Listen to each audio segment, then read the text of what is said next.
Të ndalemi me gjërësisht në lidhje me këtë temë për diskutuar në lidhje me këtë paket që ka patur mjaft debate dhe kritika për presidentin Amerikan Donald Trump, që thosë të da bëj Amerikën madhështore më tej, po duket se këto masa janë shihen me skepticizëm nga ana e ekonomistëve dhe ekspertëve, po ashtu Trump ka shpërstuar edhe tarifat tregtare, vetëm një ditë më parë, lajmëroi se i ka dyfishuar ato për çelikun dhe aluminin, duke shkaktuar kështu të tjera tensione shtesë në lidhje me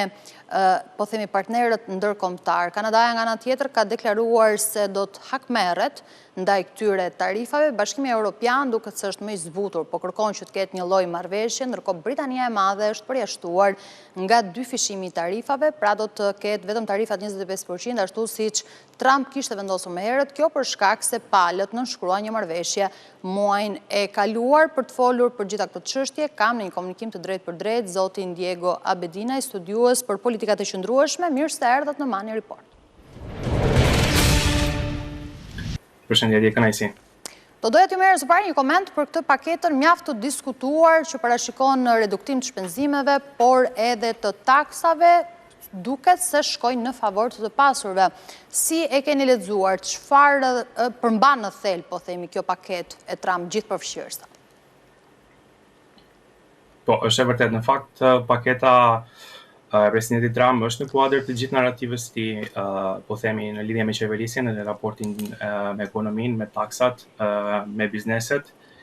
Një retorike e cila që është e solli në pushtet dhe ka qenë një prej po themi kuajve të tij të betejës, jo vetëm në gjatë fushatës elektorale, por gjithashtu edhe gjatë qeverisjes së tij. Pavarësisht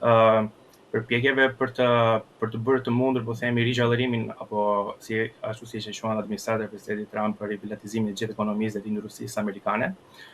Besohet në administrata se ulja e ndjeshme e taksave dhe liria e tregut, po themi liria e sipërmarrësit do të mund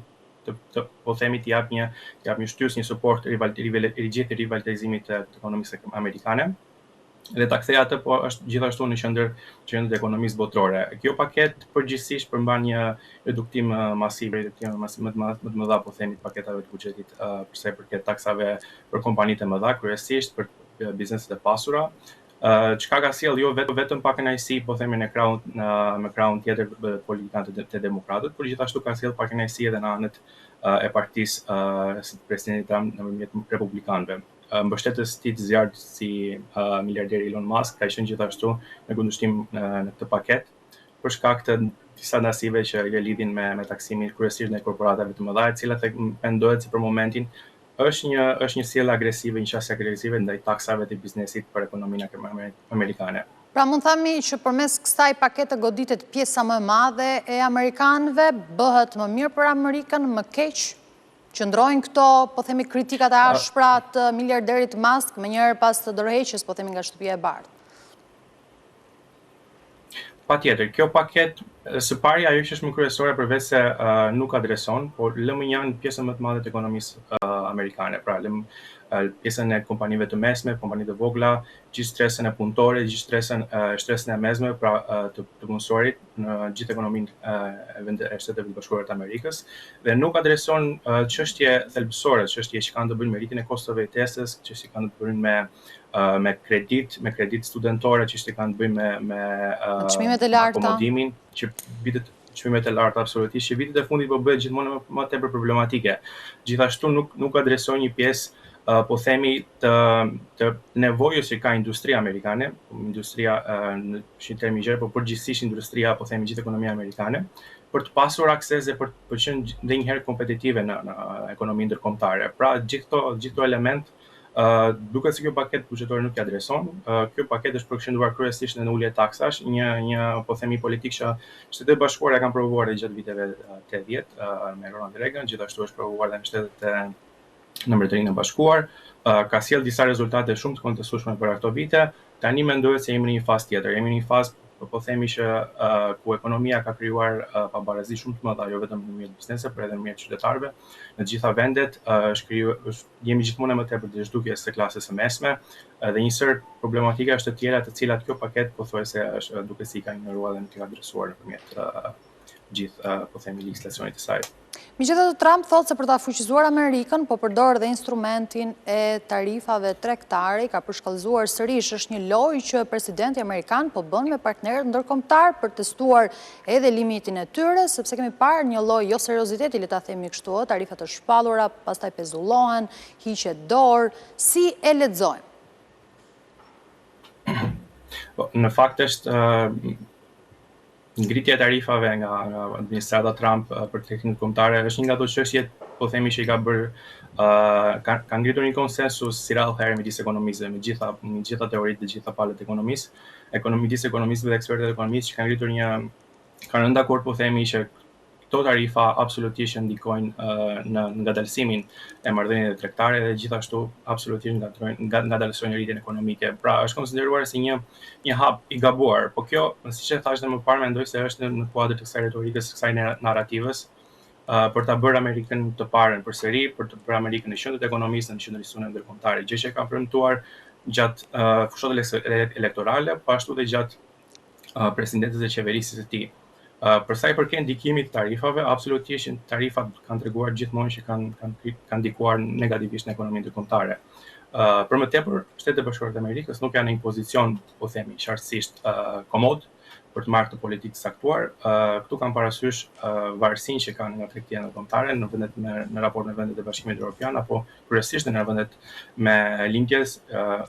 kryesisht me Kinën. Pra, pavarësisht që këto tarifa mund targetojnë disa sektorë të ekonomisë, të cilat supozohet se do të sjellin, po themi, punësimin, do të sjellin industrinë, manufakturën amerikane sërish në Shtetet e Bashkuara të Amerikës, duke se efektet e para nuk kanë qenë ato që pritet. Kjo e ka treguar dhe ashtu siç tha dhe ju, mungesa e konsistencës dhe koherencës në mbajtjen e këtyre tarifave nga ana e presidentit Trump. Shumë institucione ndërkombëtare, po themi OECD-ja, Organizata për Po, ishte parashikimi i fundit që pikërisht për shkak tarifave do të kemi një ngadalësim të ekonomisë. Tashmë është fakt duket, nga gjithë organizmat ndërkombëtar vjen i njëjti parashikim. Pak a shumë është një njëjti parashikim, ata parashikonin një rritje, po themi 2.2%, tani ka shkuar në 1.6%, gjë që është lehtësisht e lexueshme për shkak të gjithë rritjes tarifave, po themi, në marrëdhëniet kombëtare. Po tarifat janë një pjesë, kjo bëhet bashkë me një sër variablash të tjerë, të cilat lidhen edhe me pengesat jo tarifore që kanë të bëjnë me standardet. Në tregtinë ndërkombëtare kanë të bëjnë me gjithë tensionet gjeopolitike që janë të shkaktuara, me bllokimin e disa rrugëve shpesh herë që bëhet gjithmonë më shpesh të korridorëve kryesore tregtare, të cilat gjitha të bëra së bashku arrin të kenë të ndikim në raport me këto politika. Ndërkohë, nëse flasim për vendet, Kanadaja ka thënë se do të hakmerret në lidhje me këto tarifa dhe shpërsimin që Trump bën. Nga ana tjetër, Bashkimi Evropian duket se po tenton të arrijë një lloj marrëveshje, lidhet kjo me goditin që mund të marrë eurozona pikërisht nga këto tarifa, dhe Trump përjashton Britaninë e Madhe. Pse po e mban në një lloj forme me hatër, le ta themi këtë shtet? Në fakt, gjithmonë Shtetet e Bashkuara me Britaninë e Bashkuar ka pasur marrëdhënie preferenciale, e cila lidhet me historinë e tyre të përbashkët, me marrëdhëniet e tyre, po themi, gjithmonë koherente, ose kryesisht koherente edhe përgjatë dekadave të fundit, në një sër çështje të rëndësishme jo vetëm të ekonomisë dhe tregtisë, por edhe çështje të sigurisë në gjithë botën. Kjo është një marrëdhënie preferenciale të cilët Shtetet e Bashkuara të Amerikës nuk duan ta humbasin. Mbretëria e Bashkuar, po themi, është në thonjza sateliti i fundit që nga Shtetet e Bashkuara në Europë dhe një nga ekonomitë më të rëndësishme në Europë, të cilat ende ata kanë një marrëdhënie të rëndësishme preferenciale. Edhe pse jashtë eurozonës, edhe pse jashtë Bashkimit Evropian, gjithsesi Mbretëria e Bashkuar mbetet akoma një vend i rëndësishëm në pamje ekonomike, e cila ruan një rol të rëndësishëm për sa i përket jo vetëm marrëdhënieve tregtare, por edhe një sër elementesh të tjerë që lidhen me rolin e saj në organizata ndërkombëtare dhe rolin e saj në një sër, po themi, kontrollin në disa rrugë tregtare, gjë që është shumë e rëndësishme për tregtinë ndërkombëtare. Në raport me Bashkimin Evropian, besoj se Bashkimi Evropian absolutisht ekonomia e Bashkimit Evropian është e lidhur shumë ngushtë me ekonominë e Shtetit Bashkuara. Për arsye nga më të ndryshmet, normalisht gjithë elita e Bashkimit Evropian besoj se kërkon tashmë të përplasje, pasi asnjë nga vendet, as Shtetet Bashkuara të Amerikës, po as Bashkimi Evropian kryesisht nuk mendoj, nuk është në pozita për të bërë këtë luftë. Normalisht synimet janë dhe objektivat janë tjetër kund, është njësër problematika shtrëbrëndshme që po has vendet e Bashkimit Evropian, por edhe në rrënjën kombëtare ato përpiqen, po themi, të rivalizojnë edhe një herë ekonominë europiane dhe kanë disa fronte të hapura në kuadër tregtisë, kryesisht në teknologji dhe në tranzicionin e gjelbër, kryesisht me Kinën, të cilat normalisht kërkojnë kapacitete, kërkojnë dhe mbështetje nga aktorë të tretë, pasi i vetëm Bashkimi Evropian duket se nuk mund të përballet. Për këtë arsye mendoj kjo është arsye kryesore të cilën kërkojnë tashmë, por edhe për shkak se eurozona për gjatë viteve të fundit ka kaluar disa kriza financiare dhe ekonomike, çka e kanë bërë më të ndërgjegjshme dhe më të vetëdijshme për efektet e krizës, jo vetëm në ekonomik, por edhe efektet sociale dhe gjithashtu politike. Me gjithë këto tensionet tregtare, tarifa dhe kundër tarifa, kemi hyrë tashmë në rrugën e një rendi të ri global në aspektin tregtar, po themi? Ajo çfarë është e sigurt është se Institucioni Ndërkombëtar i Organizatave Botërore të Tregtisë është për momentin ka disa vite që është jashtë çdo lloj roli dhe po themi vendimtar për sa i përket rrethikës ndërkombëtare. Shtetet e Bashkuara të Amerikës në fakt kanë arritur të kenë këtë qasje qysh prej viteve të fundit të presidentit Barack Obama. Gjë që duket paksa paradoksale, por qysh prej atyre viteve, po themi kanë munduar ta shmangin Organizatën Botërore të Tregtisë, gjithë për cilën janë investuar ata kryesisht pas viteve të pas luftës dhe janë munduar ta shmangin një sër procesesh dhe një sër institucione si gjykata apelimit, po themi brenda organizatës tregtare të betisë, duke akuzuar si jo funksionale e të tjerë. Kështu që në këtë aspekt vitet e fundit absolutisht që kemi një minim të rendit ndërkombëtar të tregtisë, e cila duket se për momentin nuk ka asnjë rrugdalje fatkeqësisht, edhe po sjell një përshkallëzim, një eskalim të gjithë luftave tregtare, jo vetëm nga ana perëndimore, por edhe nga shtetet e tjera si India, Kina apo Afrika e Jugut, gjithashtu Brazili në disa sektor janë rikthyer shumë agresiv duke vendosur tarifa dhe masa të cilat ndikojnë dhe ulin volumin e tregtisë ndërkombëtare. Ndërkohë rritja e çmimeve është e pashmangshme për konsumatorët final, flasim pikërisht nga këto tarifa tregtare. Absolutisht, kjo për gjatë viteve të fundit kemi pasur një rritje konstante, po themi, të çmimeve, inflacioni po ngelet gjithmonë një shqetësim për këto, por ajo çfarë gjithashtu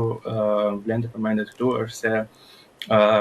këto tarifa, pra politika tregtare po instrumentalizohet edhe për qëllime politike dhe gjeopolitike në sektor të cilët janë rishtas, janë emergjent, si që përmendëm edhe më parë, si kryesisht në fushën e tranzicionit të gjelbër të energjisë, por edhe në aspektin në sektorit e digitalizimit. Pra gjithë këto tarifa në një sër komponentësh janë duke ndikuar